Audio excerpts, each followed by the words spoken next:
Glitch आया था, continue करते हैं। हाँ, तो मैं कहा था, कहने का बोरोड कैपिटल का इंस्ट्रूमेंट चल रहा था आज हमारा डिबेंचर। डिबेंचर क्या होता है सुन लीजिए। देखिए, जब भी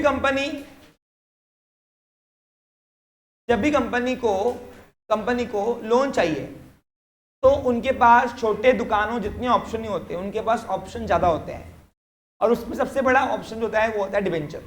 जिस तरीके से आम जनता से कंपनी शेयर बेचकर ओन कैपिटल कलेक्ट करती है टुकड़ों में, उसी प्रकार कंपनी बोरोड कैपिटल यानी आम जनता से लोन भी ले सकती है लीगली, और बाकायदा उनको एक एविडेंस भी देती है, सर्टिफिकेट, और उस सर्टिफिकेट को बोलते हैं डिबेंचर सर्टिफिकेट। और वो भी टुकड़ों में। कैसे? यानी आम जनता अगर कंपनी के शेयर में इन्वेस्ट करते हैं तो जिस इन्वेस्टर को फिक्स इनकम चाहिए यानी इंटरेस्ट, तो वो उस कंपनी के एक मेजर सोर्स यानी डिबेंचर में भी वो इन्वेस्ट कर सकते हैं। अब इसको एग्जाम्पल के तौर पे हम समझते हैं। देखिए, ध्यान दो। तो फॉर एग्जाम्पल हमारी एक कंपनी है। देखो, कंपनी क्यों आम जनता के पास जाती है? क्योंकि फाइनेंशियल इंस्टीट्यूशन कंपनी को त्रास देती है, क्योंकि उनके लीगल डॉक्यूमेंटेशन इतने ज्यादा होते हैं कि कंपनी को लगता कि यार जान दे, हटा इसको, अपन कहीं बीच का माध्यम निकालते हैं। और आम जनता भी कंपनीज को लोन क्यों देती है? क्योंकि उनको फाइनेंशियल इंस्टीट्यूशन से ज्यादा इंटरेस्ट मिलता है। अब इसको समझने के लिए एक एग्जांपल समझते। देखिए, ध्यान दो, समझो। देखो, सपोज क्या हुआ, please it's a request to you, यहां ध्यान देंगे। सपोज क्या हुआ, मैं एक कंपनी का डायरेक्टर हूं। एक कंपनी के डायरेक्टर में हम 4 लोग बैठे थे, मैं, मिस्टर ए। सबको पिक्चर समझना पड़ेगा। भरत, क्रिश और देव, ऐसे 4 हम बीओडी पैनल पे बैठे हुए हैं। बीओडी मींस बोर्ड ऑफ, मैं आपको डिबेंचर समझा रहा हूं, इसके बाद आपसे पूछूंगा। अब यहां पे हुआ क्या? अब यहां पे 4 लोग, हम लोग 4 लोग पैनल में बैठे हुए हैं। कंपनी के सेक्रेटरी, कंपनी का सेक्रेटरी था कृष्णा, नहीं कृष्णा नहीं, युवराज।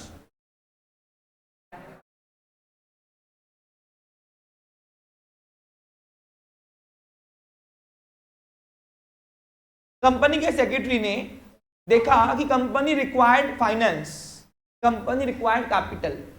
उसने फौरन अर्जेंट में उसने बोर्ड मीटिंग हमको बुलाया, हमको नोटिस आई, हम गए एचओडी ऑफिस में, हेड ऑफिस में। और हेड ऑफिस जाने के बाद हमको युवराज ने बोला, मैंने युवराज क्या हुआ, हमको क्यों बुलाया आज? बोला sir company required capital urgently, क्योंकि कंपनी की सीजन आ रही आगे और कंपनी को कैपिटल चाहिए। तो मैंने बोला ठीक है ना, क्या ऑप्शन है अवेलेबल, क्या क्या ऑप्शन है? बोला either we can prefer share issue, either we can prefer loan amount. तो मैंने बोला शेयर मत भेजो, शेयर होल्डर, क्योंकि शेयर बेचने के लिए एग्जिस्टिंग शेयर होल्डर से पूछना पड़ता है, क्योंकि उनका रिजोल्यूशन चाहिए। क्या चाहिए? फर्दर शेयर इशू करने के लिए पहले एग्जिस्टिंग शेयर होल्डर का भी रिजोल्यूशन चाहिए। एक स्टेप मैंने वहां पे खाई हुई है, क्योंकि सब चीजें समय के साथ ही बताऊंगा। तो अब यहाँ पे क्या हुआ, एग्जिस्टिंग शेयर होल्डर की मीटिंग कब करेंगे? यहाँ पे 2 ऑप्शन है, या तो एनुअल जनरल मीटिंग करो, या तो इमरजेंसी मीटिंग के लिए extra ordinary general meeting call करो। तो मैंने बोला उतना टाइम नहीं है, आगे बोलो। यानी ओन कैपिटल के रास्ते बंद है, रिटेन्स यूज नहीं कर सकते क्योंकि कम है, सफिशिएंट नहीं है।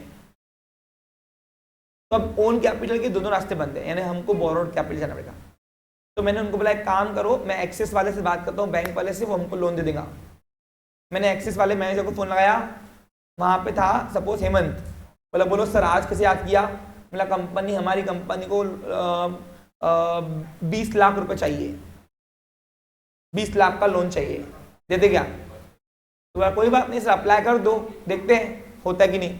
तो होता है कि नहीं मतलब क्या? वैसे डॉक्यूमेंटेशन आपकी स्ट्रांग रहेंगी, दे देंगे लोन।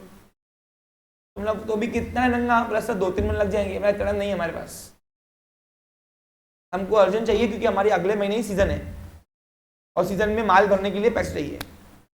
यानी इनफ्लो कम है, आउटफ्लो ज्यादा है फिलहाल के तौर पे, तो हमको वी रिक्वायर्ड एडिशनल कैपिटल, और ओन कैपिटल के रास्ते बंद है।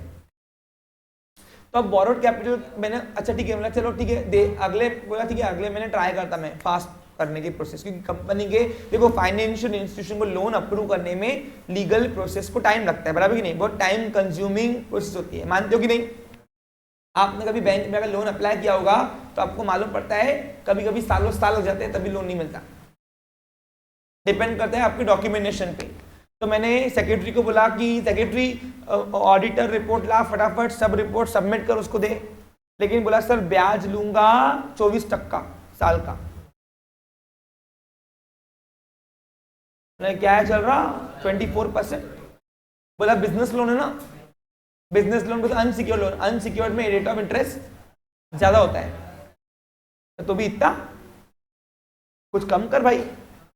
चल आपके लिए 18%, 18% के नीचे नहीं आ रहा घड़ी, और 18% साल का ब्याज देना पड़ेगा नहीं मुझे। तो मैंने बोला कंपनी सेक्रेटरी को, छोड़ इसको बैंक वाले को, माजरा क्या हट इसको बाजू में कर, और कौन से रास्ते देख, खोल बुक खोल कंपनी लॉ की। तो उसमें सर एक इंस्ट्रूमेंट है ना, कौन सा इंस्ट्रूमेंट है, डिबेंचर। क्या होता है ये समझा मेरे को पहले, मैं ठहरा गांव का लड़का।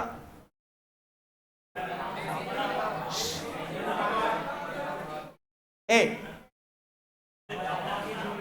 तो कंपनी सेक्रेटरी बोलता मेरे को, कंपनी सेक्रेटरी मेरे को बोलता कि सर हमारे पास एक इंस्ट्रूमेंट है जिसके थ्रू आम जनता से टुकड़ों में छोटी छोटी अमाउंट में, ये 20 लाख रुपए चाहिए, हम कलेक्ट कर सकते हैं। मतलब कैसे, बस सर आम जनता के पास जाओ, रिक्वेस्ट करो हमको लोन दो, 100 रुपए दो, कंपनी के क्रेडिटर बनो, 100 रुपए दो कंपनी का, ऐसे बूंद बूंद से सागर बनाओ, बूंद बूंद से सागर बनाओ, सागर वो सागर नहीं, यानी अमाउंट बनाओ। ओके हाँ, ए क्या है ये,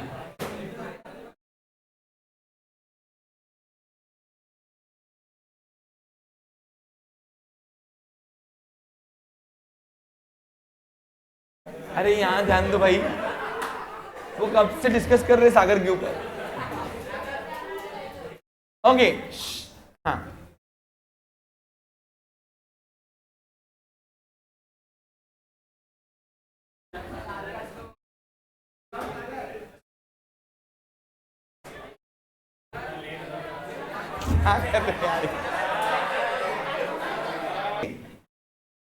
हम आम जनता के पास जाएंगे, उनको अपील करेंगे कि ये आम जनता जिसके पास सरप्लस पैसा है, आप बैंक में मतलब वो हमको दो।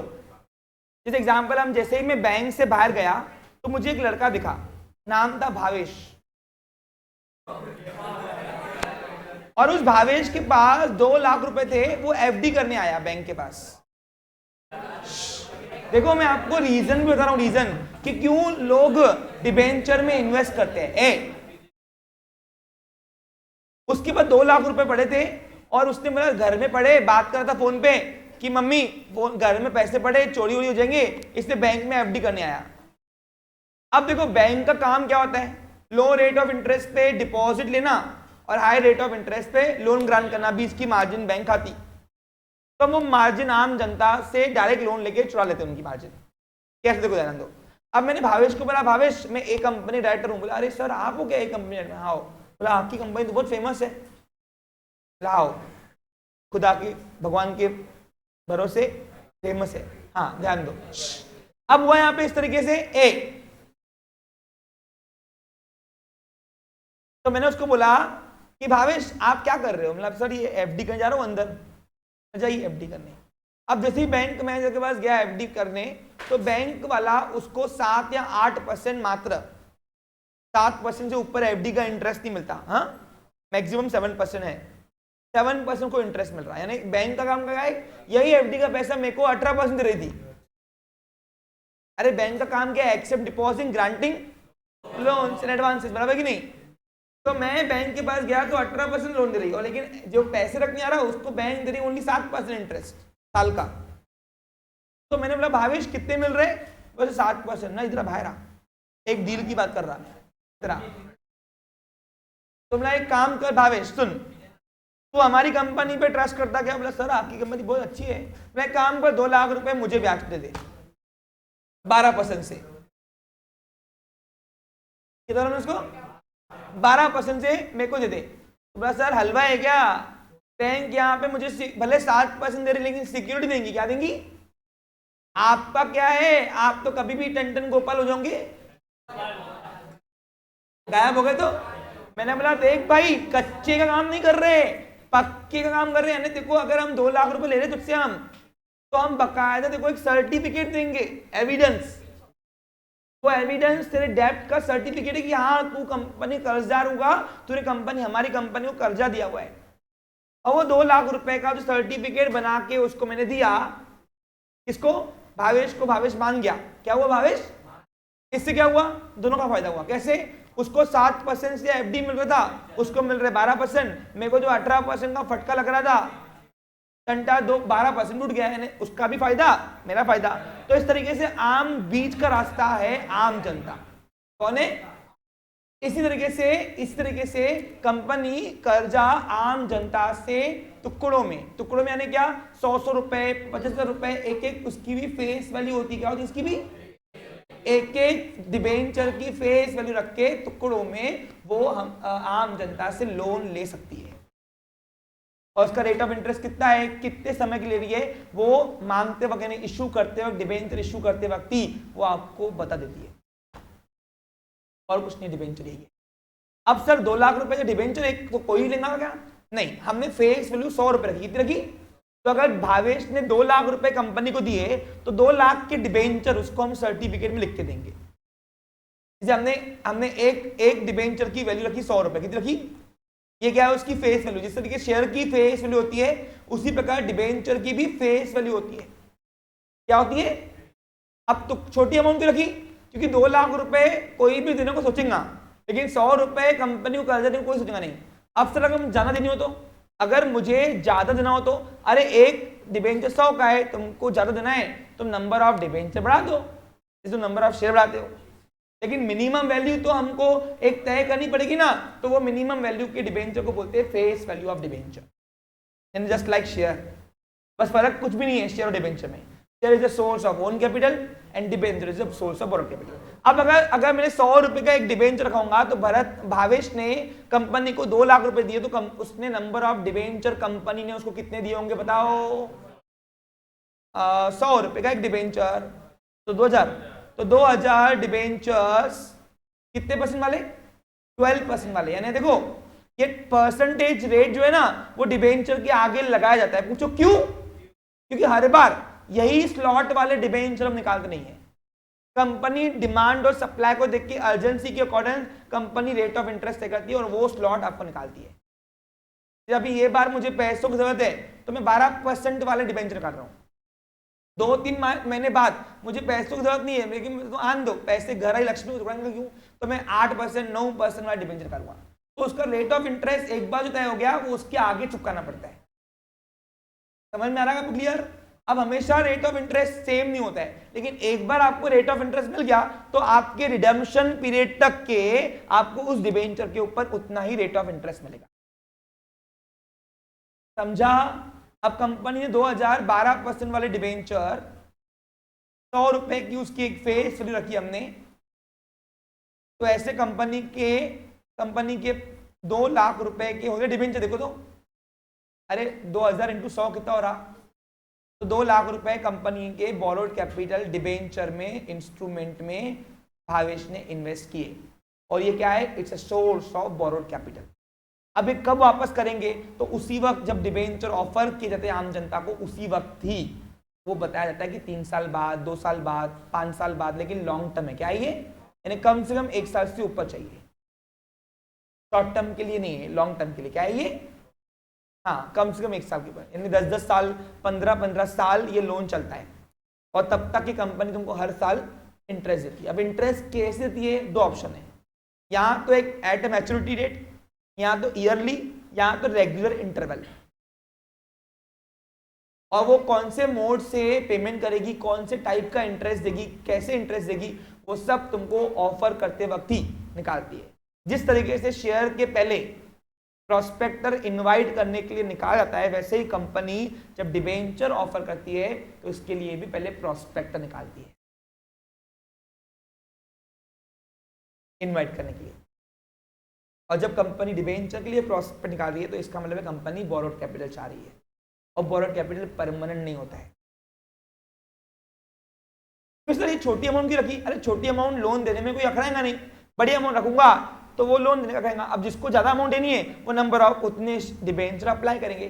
जिस तरीके से डिबेंचर शेयर अप्लाई होते हैं वैसे डिबेंचर पहले अप्लाई होता है। यस सर, शेयर की इंस्टॉलमेंट, शेयर की अमाउंट, एक शेयर की अमाउंट किस्तों में होती है, तो क्या डिबेंचर की अमाउंट भी किस्तों में होती है? यस।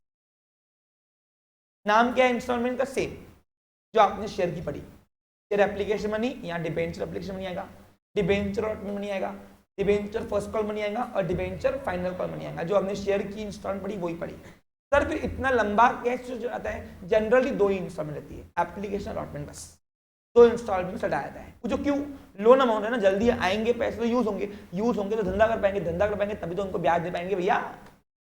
अच्छा सर, कौन सी अमाउंट पे ब्याज देंगे? जो अमाउंट कंपनी को उसने दिया है। एग्जाम्पल से एप्लीकेशन दिया है, अलॉटमेंट नहीं दिया है, तो उसको ब्याज भी सिर्फ एप्लीकेशन मनी पे मिलेगा। समझा आपको? क्लियर? इन्हें पेड अप कैपिटल पे, किस पे? कौन से? बोरोड कैपिटल पे। ये और कुछ नहीं है, ये जैसे शेयर है ना वैसे ही डिबेंचर है, सिर्फ शेयर ओन कैपिटल का सोर्स है, डिबेंचर बोरोड कैपिटल का। डिबेंचर के पैसे भी टुकड़ों में लिए जाते हैं, एक एक डिबेंचर की फेस वैल्यू होती है। जिस तरीके से शेयर होल्डर को शेयर सर्टिफिकेट मिलता है, ओनरशिप डॉक्यूमेंट है, उसी प्रकार डिबेंचर होल्डर को डिबेंचर सर्टिफिकेट मिलता है, क्रेडिटरशिप डॉक्यूमेंट है। क्या है? कि आप कंपनी के कर्जदार हो, पक्के में काम है, किसी का पैसा डूबने वाला नहीं है। तो डिबेंचर का पैसा कंपनी डुबाया तो डिफॉल्टी करके उसके रास्ते बंद कर देंगे लॉ। कौन? एमसीए, सेबी। इसका पैसा लेट भी अगर किया तो कंपनी डिफॉल्टी कहलाएंगी, और डिफॉल्टी कंपनी को ये रास्ते बंद कर देती है, चल तो अगली बार निकालना नहीं है रोज। इसलिए ये पक्के का काम है, कोई कच्चे काम नहीं है ना। आज के बाद कोई कंपनी डिबेंचर निकाल रही है, चुपचाप से अगर इंटरेस्ट अच्छा दे रही है ना, ले लेना, पक्के का काम है, डूबने वाले पैसे नहीं है, सिक्योर्ड है। अब एक और बात है, सिक्योर्ड है। सिक्योर कैसे सर? सुनो ध्यान दो, अब सबसे मेन बात बता रहा हूँ, सबसे मेन बात जो मैं भूल गया, जो मुझे पहले बताना चाहिए था। अब भावेश के माइंड में क्वेश्चन आया, सर आप बोल रहे हो कितने साल के लिए आपको लोन चाहिए? मैंने कहा भावेश 10 साल के लिए। अब 10 साल के अंदर कंपनी बंद हो गई तो फिर तो मेरा पैसा गया, खराब है कि नहीं? बोला ऐसा नहीं होगा बेटा, जब तेरे को हम इतने 2000 डिबेंचर देंगे 12% वाले, 12% वाले तो हम तेरे लिए उतने की एसेट भी गिरवी रखेंगे। किसको? बीच के पर्सन को, उसको बोलते हैं डिबेंचर ट्रस्टीज। ये ट्रस्टी कौन होता है भाई? सुन लो, यहां तो कोर्ट, यहां तो रिकॉग्नाइज एमसीए द्वारा ऑर्गेनाइजेशन को। मैंने क्या सीखा? सुनो, जब भी कंपनी आम जनता से डिबेंचर निकालती है बेचने के लिए, काय को बेचने निकालती है? सही कंपनी के पास कौन सा कैपिटल हो? कर्जे वाला कैपिटल हो, यानी बोरोड कैपिटल हो। क्या ऐसा कोई बच्चा है जो छूट पा रहा है? कोई ऐसा बच्चा है जो समझ में नहीं आ रहा है? बिंदास पूछो, अभी पूछो, बाद में, आज के बाद कभी नहीं पूछना। हाँ अब बताओ, शेयर की फेस वैल्यू होती है डिबेंचर की भी। हाँ, शेयर का पैसा, शेयर कैपिटल टुकड़ों में आता है, तो डिबेंचर का पैसा भी। क्यों? पूछो क्यों आता है? क्योंकि 100 रुपए 50 रुपए कर्जा देने को कोई सोचेगा नहीं, लेकिन अगर बोल दिया 1 लाख रुपए कम से कम दो तो सोचेगा कोई भी। इसलिए समझा आपको? क्लियर? अब किसको 1 लाख देना भी है तो खुद ही नंबर ऑफ डिबेंचर बढ़ा देगा। अच्छा सर, यहाँ पे डिबेंचर भी नंबर ऑफ शेयर इशू होते हैं? यस, जितने शेयर इशू होते हैं वैसे डिबेंचर भी इशू होते हैं, और उतने ही डिबेंचर तक की कंपनी लोन लेती है, हमको ज़्यादा का पैसा नहीं चाहिए। हाँ सर, यहाँ पे भी ओवर सब्सक्रिप्शन आता है? यस आता है। पहले, इससे पहले अगर पुराने क्वेश्चन की बात करूं तो आपको अकाउंटिंग पार्ट के अंदर इशू ऑफ शेयर भी था, इशू ऑफ डिबेंचर भी था, दोनों की अकाउंटिंग एंट्री सेम होती थी। मतलब यहाँ पे गल्ला था डिबेंचर अकाउंट, वहां था शेयर कैपिटल अकाउंट। समझ में आ रहा है कुछ तुमको? हाँ हाँ बोलो, पूछो। नहीं, इसका कोई लिमिट नहीं होता है, और शेयर कैपिटल का लिमिट होता है ऑथराइज, बराबर है, इसका कोई लिमिट नहीं होता है। क्योंकि पूछो क्यों? हम बोरोड कैपिटल के रास्ते तो बंद कर सकते हैं। अरे भाई, कर्जा तो कभी भी ले सकता है, कितना भी ले सकता है ना दुकान को, तो इसलिए इसको कोई लिमिटेशन नहीं है। हाँ, जनरली डिबेंचर जो होता है ना, कभी भी आता है डेब्ट इक्विटी रेशियो 2:1 होता है। टू स्टूडेंट क्या होता है, दुकान में अगर 2 हिस्से अपने तो एक हिस्सा तक कर्जा लो, तुमको पुर जाएगा, उससे ऊपर कर्जा ले लो, दुकान तुम्हारी डूबने के चांसेस हो जाते हैं। वो डेब्ट इक्विटी रेशियो बोलते हैं, वो आगे उसके ऊपर चर्चा करूंगा मैं, छोड़ो उसको मैं।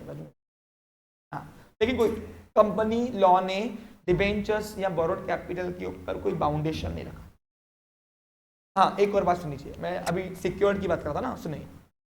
जब भी कंपनी जितने भी नंबर ऑफ डिबेंचर ऑफर करेगी, तो ऑफर करने के पहले जैसे शेयर की प्रोसीजर होती है इशू करने की, वैसे डिबेंचर की भी प्रोसीजर होती है इशू करने की। तो before issuing debenture to general public, company must mortgage is assets to debenture trustees. Who is debenture trustees? Debenture trustees may be court or may be recognized a person or organization by NCA.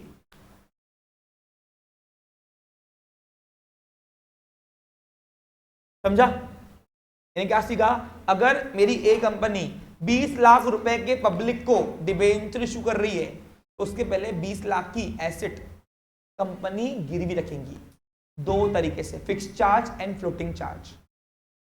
अब sir पहले ये समझ में नहीं आ रहा, फिर ऊपर से नए नए वर्ड ला रहे हो, क्या है सर ये? आपको तो आता है, हमको तो ना आता है, लेकिन समय के साथ तो मेरा वर्ड डालने पड़ेंगे ना, ऐड करने पड़ेंगे, बराबर कि नहीं? सब अगर कंटेंट देना है तो नहीं, एक बार अलग अलग लॉट वाले डिबेंचर निकलते हैं, और जो लॉट वाले डिबेंचर निकाले गए उसका rate of interest redemption period तक उतना ही मिलेगा। हाँ, जैसे अभी फॉर एग्जांपल अभी कंपनी को पैसों की ज़्यादा जरूरत है, तो कंपनी 12% वाले डिबेंचर निकाल देगी। लेकिन कंपनी को पैसों की जरूरत नहीं है, कम है, ठीक है, आ रहे तो आने, तो यहाँ से दो, तो कंपनी बोलेंगी 10% देंगे, दे रहे कि तुम। तो एक बार जो तूने नंबर जो भी तूने डिबेंचर खरीद लिया, देखो आजीवन नहीं, रिडम्पशन पीरियड तक, कितना? जब तक तेरा पैसा रिडीम नहीं होता तब तक तुमको वही रेट ऑफ इंटरेस्ट मिलेगा। वैन एक बार फिक्स हो गया रेट ऑफ इंटरेस्ट, देखो जब तक वो डिबेंचर का पैसा रिडीम नहीं होता तब तक देखो उस पर उतना ही रेट ऑफ इंटरेस्ट मिलेगा जितने के परसेंट वाले डिबेंचर निकाले गए हैं। समझा? क्लियर? और डिबेंचर सिक्योर होता है, क्या होता है? यानी कोई भी पर्सन को, आम जनता को डाउट करने की जरूरत नहीं है। पूछो क्यों? क्योंकि कंपनी जब डिबेंचर ऑफर करती है तो ऑफर करने के पहले कंपनी को अपने एसेट, उतने की अमाउंट की एसेट वो गिरवी रखनी पड़ती है, और उनको एक एग्रीमेंट बनानी पड़ती है। एग्रीमेंट क्या बनानी पड़ती है? एग्रीमेंट, उसको बोलते हैं डीड। क्या बोलते हैं? रिटर्न एग्रीमेंट को डीड बोलते हैं, DEED, डीड। और डिबेंचर के वो ट्रस्टीज के साथ बनता है, इसलिए उसको बोलते हैं डिबेंचर ट्रस्ट डीड। क्या बोलोगे? Debenture trust. देखो मैं पोक सिस्टम में ही पूरे टॉपिक समझा देता हूं, बाद का लोचा में रखता नहीं हूं। तुम कितना ग्रैप कर रहे हो देखो, जब मैं लैंग्वेज पढ़ाऊंगा तो लैंग्वेज ही पढ़ाऊंगा सिर्फ, फिर मैं कंसेप्ट यहीं पे क्लियर होंगे तुम्हारे। और यही टेक्निक से आपको इकोनॉमिक पढ़ाया गया पूरा, यही टेक्निक से आपको OC, SPM भी SP पढ़ाया जाएगा। ये पिक्चर समझा आपको? हाँ, अरे आ रहा क्या? तो अच्छा डीड क्यों बनता है पूछो? क्योंकि उसमें कंपनी उनको पावर देती है, किसको? ट्रस्टीज को, कि अगर कंपनी ने कल को डिबेंचर होल्डर्स की, अब हु इज डिबेंचर होल्डर? जो पर्सन कंपनी का डिबेंचर खरीदता है, इट मींस जो पर्सन कंपनी के बोरोड कैपिटल में इन्वेस्ट करता है, जिसको इंटरेस्ट मिलेगा, उस पर्सन को हम बोलते हैं डिबेंचर होल्डर। क्या बोलोगे आप? शेयर खरीदने वाले को क्या बोलते हैं? Share holder. वैसे डिबेंचर खरीदने वाले को बोलेंगे डिबेंचर होल्डर। और ये पैसा भी कहां से आता है? आम जनता से, नॉट परमानेंट, स्पेसिफिक टाइम तक। और टाइम कब, कितना समय के लिए लिया है, तो कंपनी आपको ऑफर करते वक्त ही बताती है कि हमको ये 10 साल के लिए, 5 साल के लिए, 20 साल के लिए चाहिए। हाँ, अब किसी पर्सन को उसको पैसों की जरूरत है, तो वो उसके लिए भी सेकेंडरी मार्केट बनाया गया है।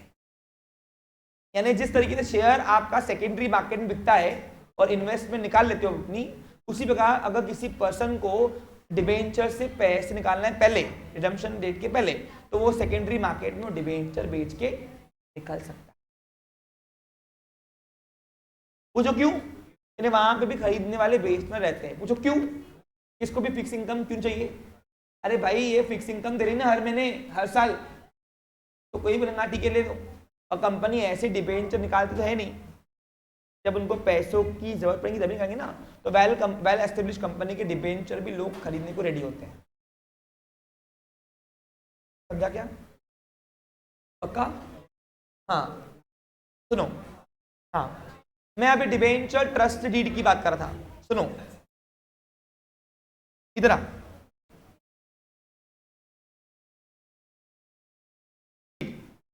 डिबेंचर ट्रस्ट डीड क्या होता है सुन लीजिए, देखो ध्यान दो। जब भी कंपनी आम जनता से टुकड़ों में लोन लेने के लिए डिबेंचर निकालती है, क्या निकालती है? तो उसके पहले कंपनी ट्रस्टीज को एसेट्स का राइट्स देती है कि अगर कल को कंपनी ने उसके रिडम्पशन पीरियड के अंदर या कंपनी डूब गई, या सपोज रिडम्पशन पीरियड के वक्त कंपनी इंटरेस्ट या उनका प्रिंसिपल अमाउंट यानी मूल रकम यानी फॉरवर्ड कैपिटल नहीं दे पाई, तो आपको हम राइट्स दे दें कि आप वो एसेट बेचकर उनका रिकवरी करना। तो फिर डिबेंचर ट्रस्टीज वो एसेट बेचकर उनका रिकवरी करते हैं। लेकिन लेकिन लेकिन लेकिन अब डिबेंचर ट्रस्टीज को राइट्स तो मिल जाता है, लेकिन उसको पहले इन्फॉर्म करना पड़ता है एक कोर्ट को। अब कंपनी की एक अलग कोर्ट चलती है, उस कोर्ट का नाम है, वो आगे आपको चैप्टर नंबर 4 में पढ़ाया जाएगा। कहाँ पे? क्योंकि पूरा इश्यू ऑफ डिबेंचर कहाँ है? देखो डिबेंचर का जिक्र चैप्टर 2 में, लेकिन उसके ऊपर प्रोविजन प्रोसीजर सब राइट्स वगैरह ये सब आपको इस चैप्टर नंबर 4 या 4 में ना 4 में। तो मैंने आपको क्या बताया, सबका इंट्रोडक्शन तुमको चैप्टर 2 में मिल जाएगा, लेकिन उसके ऊपर डिटेल में तुम कहाँ पढ़ोगे? 4 में। अच्छा एक और बात सुन लीजिए, तो वो जो राइट्स रिटर्न में कंपनी देती है किसको? डिबेंचर ट्रस्टीज को। अब ट्रस्टीज कौन है? मे बी ऑर्गेनाइजेशन और मे बी पर्सन, बीच के जो डिबेंचर होल्डर और कंपनी के बीच के, उनको देखकर ही डिबेंचर होल्डर ट्रस्टीज को देखकर ही डिबेंचर होल्डर डिबेंचर में इन्वेस्ट करते कि ये ट्रस्टी सही है कि खोटे हैं। अरे तुमको समझ में आ रहा है कि क्लियर? तो फिर अब वो डिबेंचर इशू करने के लिए जो कंपनी उनको राइट्स देती है एसेट्स का, वो राइट्स को लिखत में जो देती है तो उस एग्रीमेंट को, रिटर्न एग्रीमेंट को बोलते हैं डिबेंचर ट्रस्ट। तो हमने क्या सीखा कि डिबेंचर ट्रस्टीज और कंपनीज के बीच में क्या बनता है? एक डीड बनता है, उस डीड को क्या बोलोगे? Debenture trust. अच्छा एक और बात सुन लीजिए, मोस्टली डिबेंचर सिक्योर्ड किसको बोलते हैं? जिसके लिए एसेट गिरवी रखी जाती है, बराबर कि नहीं? तो कंपनी का जो डिबेंचर जो सिक्योर होता है वो दो तरीके से होता है, सुन लीजिए, by fixed charge, by floating charge. अब सर क्या है ये? कंपनी अपनी एसेट डिबेंचर ट्रस्टीज को डिबेंचर ऑफर करने के पहले दो तरीके से, दोनों में से कोई भी एक तरीके से रख सकते हैं, either mortgage by fix and by floating. अब फिक्स चार्ज किससे कहते हैं? सुन लो, ध्यान दो। अब मैं आपको एक स्टेटमेंट बता रहा हूं गूगल की, इसके बाद मैं आपको उसको समझा के दूंगा। सबसे इंपॉर्टेंट सेशन है, सुन लीजिए। हाँ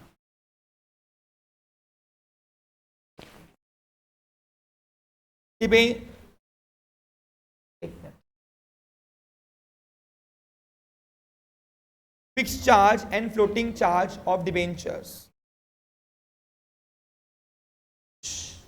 While the fixed charge is attached to an asset that can be easily identified, a floating charge is a charge that floats above ever-changing assets. The floating charge or a security interest over the funds of changing company assets allow for more freedom for a business than the lender.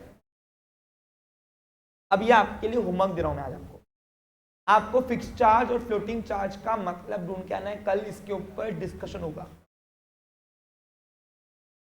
Clear? तो अभी किसको, अच्छा अब सुनो, अब अगर company, अब यहां पे कंक्लूजन सुनो, अब यहां पे हमारी एक कंपनी को 20 लाख रुपए चाहिए, तो 20 लाख रुपए के लिए कंपनी अगर 100 रुपए का एक डिबेंचर का फेस वैल्यू रख रहा है, तो बताओ कंपनी को नंबर ऑफ डिबेंचर कितने ऑफर करने पड़ेंगे? कितने?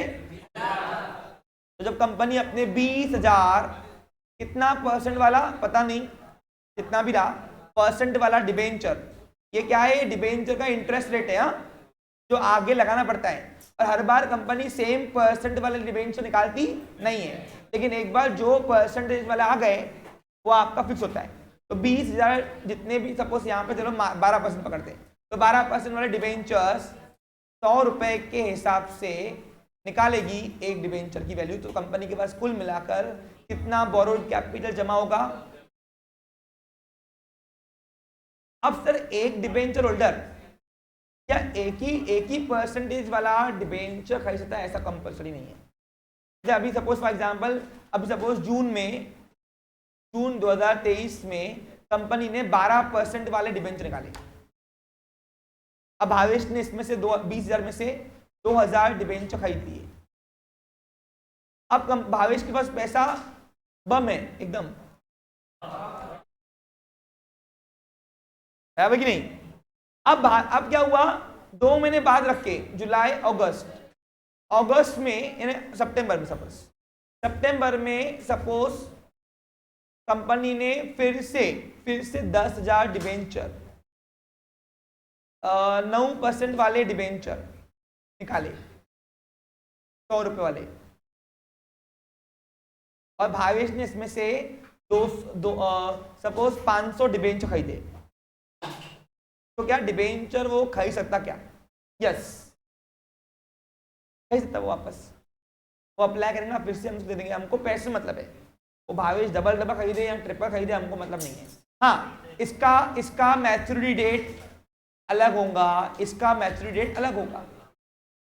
मैच्योरिटी डेट किसको बोलते हैं मालूम है आपको? जिस दिन पे आपका मूल रकम जो है आपको वापस मिलेगी, यानी कैपिटल अमाउंट। समझा? तो ये कैपिटल जो है, यानी इन शॉर्ट, अब बेनिफिट क्या हुआ समझा आपको? आम जनता का बेनिफिट होता है और कंपनी का भी होता है। और जितना सिक्योरिटी बैंक देती है उतना ही सिक्योरिटी आपको कंपनी भी देती है, बकाया सर्टिफिकेट भी देती है। इसलिए और सिक्योर है क्या है, एक बार बैंक तो भी आपके लिए कोई एसेट नहीं रख रही, लेकिन कंपनी आप जनता से जब डिबेंचर ले रही है तो उसके लिए एसेट भी रख रही है। समझा? क्लियर? पक्का? So exactly what is debenture clear है? कल सिर्फ मैं फिक्स चार्ज और फ्लोटिंग चार्ज से कैसे गिरवी रखती है bank asset, sorry company trustees को, वो बताऊंगा बस। फिर मेरा टॉपिक यही खत्म होता है। होपफुली आज आपने समझ गए होंगे।